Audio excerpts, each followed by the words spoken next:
Welcome back, everyone. We're going to be explaining how a weak high is valid and how it's formed, right? So a weak high is automatically formed or created when there's a strong low.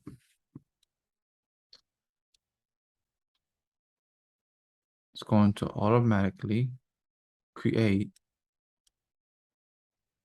a weak high. So it's going to get taken. So if this is a strong low, let's say take out liquidity here. If this is a strong low, it's going to automatically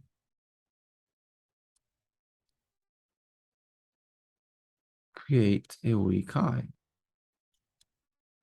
All right, simple as that.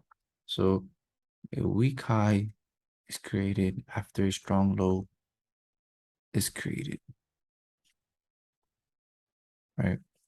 So first, strong low needs to be made.